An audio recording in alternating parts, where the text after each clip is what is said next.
This news update is brought to you by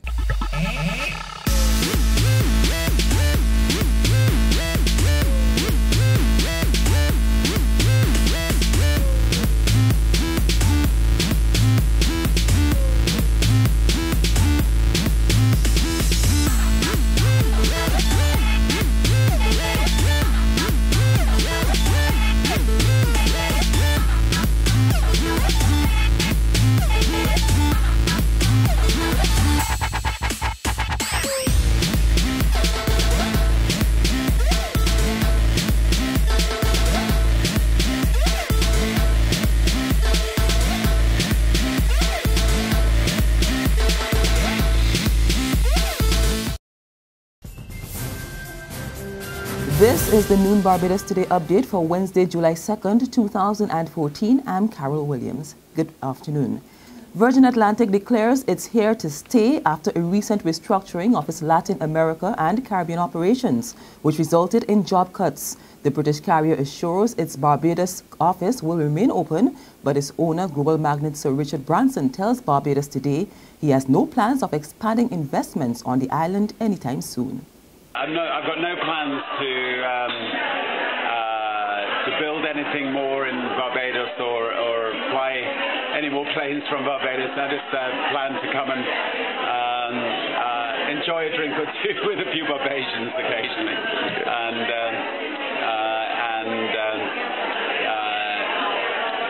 yeah, that's it for the moment. Meanwhile, unreliable transport is hindering the banana trade between Barbados and Dominica. But Prime Minister of that Eastern Caribbean nation, Roosevelt Skerrit, is taking steps to get more produce from Roseau into Bridgetown. He tells Barbados Today that Dominica is still keen on the trade links, which he and now late Barbadian leader David Thompson discussed back in 2008. We have seen more of our produce, agricultural produce, being sold on the Barbados market. There are a couple of issues which we have to address. One has to do with transportation, because the main problem there is regular transportation. The transportation is not regular. So this week you have the boats going in, the following week there's no boat. So we cannot trade without a reliable form of transportation.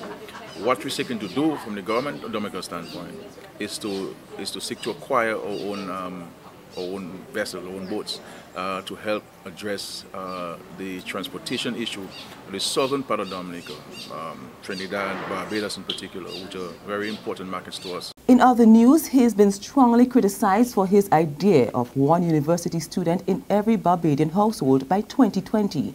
And despite concerns about the rising cost of tertiary education, the principal of the University of the West Indies Cavell campus, Professor Sir Hilary, is holding fast to his vision. In fact, he is describing those who knocked the concept as unintelligent. Sir Hilary insists a tertiary graduate in every family is a sure way of addressing poverty concerns on the island.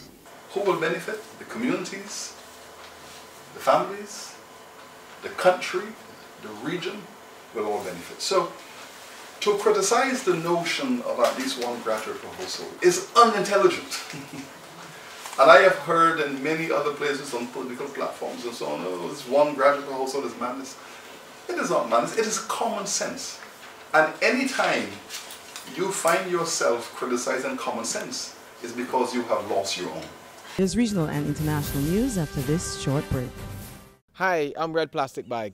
Anyone who knows me knows I don't like cold.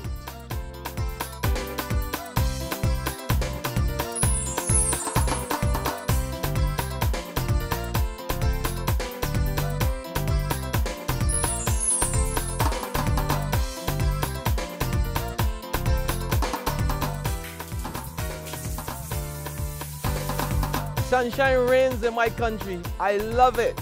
It's your sun power. To news now from the CARICOM Summit underway in St. John's. Unemployed youth have a new champion. CARICOM's newest kid on the block, Antigua and Barbuda's Prime Minister Gaston Brown, says too many young people in the region are out of work and CARICOM needs to set up a body specifically to address that problem. Speaking last night at the opening of the 35th Heads of Government meeting at Sandals Grand in Antigua, the incoming CARICOM chairman said unemployment leads to frustration and that can result in rebellion or the loss of skilled and talented youth to other countries. Therefore, while I am acutely aware that I'll be adding to the mandate of the CARICOM Secretariat and that the money for funding will have to be raised, I urge this conference to establish a commission specifically to focus on the issue of youth unemployment in our region with a view to taking urgent action to tackle it.